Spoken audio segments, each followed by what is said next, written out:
Moving to question number 23. A voltage regulating circuit consisting of a Zener diode, semiconductors എന്നുള്ള chapter എന്ന് വന്നിരിക്കുന്ന ചോദ്യമാണ്.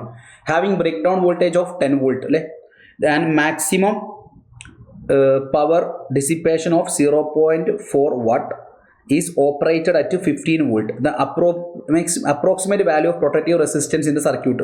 ഇപ്പോൾ നമ്മുടെ കയ്യിൽ ഒരു റെസിസ്റ്റർ ഉണ്ട്, അത് നമ്മളൊരു സെനർ ഡയോഡുമായിട്ട് കണക്ട് ചെയ്യുന്നുണ്ട്. സെനർ ഡയോഡ് വർക്ക് ചെയ്യുന്നത് എങ്ങനെയാണ്? റിവേഴ്സ് ബയാസിങ് കണ്ടീഷനിലാണ് അല്ലേ. അപ്പോൾ ഇവിടെ നമ്മൾ 15 വോൾട്ടാണ് കൊടുക്കുന്നത്, ഇതിൻ്റെ വോൾട്ടേജ് 10 ആണ്.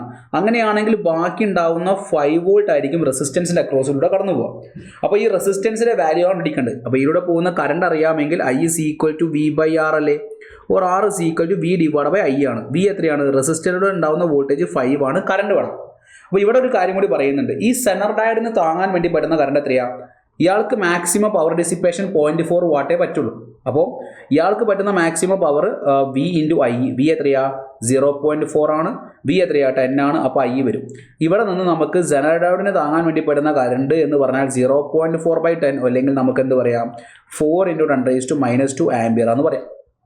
അപ്പോൾ ഇവിടെ നമുക്ക് എന്ത് ചെയ്യാം? 4 × 10⁻² കൊടുക്കാം. അടുത്ത സ്റ്റെപ്പിൽ 5 × 100/4 വരും.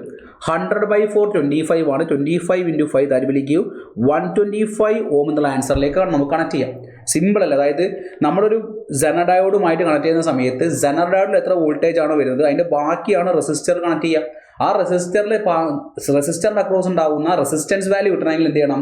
അതിലൂടെ വരുന്ന കറണ്ട് കിട്ടണം. അതിൽ ക്വസ്റ്റിൽ പറയുന്നുണ്ട് ഇയാൾക്ക് വാങ്ങാൻ പറ്റുന്ന മാക്സിമം പവർ ഡിസിപ്പേഷൻ 0.4 ആണ്. അപ്പോൾ അയാൾക്ക് പറ്റുന്ന കറണ്ട് നമ്മൾ കണ്ടുപിടിച്ചു. ആ കറണ്ടാണ് സർക്യൂട്ടിലൂടെ വരിക. അത് ഉപയോഗിച്ചുകൊണ്ട് നമ്മൾ എന്ത് ചെയ്തു? റെസിസ്റ്റൻസ് കണ്ടുപിടിച്ചു. സോ നമുക്ക് അടുത്ത ക്വസ്റ്റ്യൻസിലേക്ക് മൂവ് ചെയ്യാം.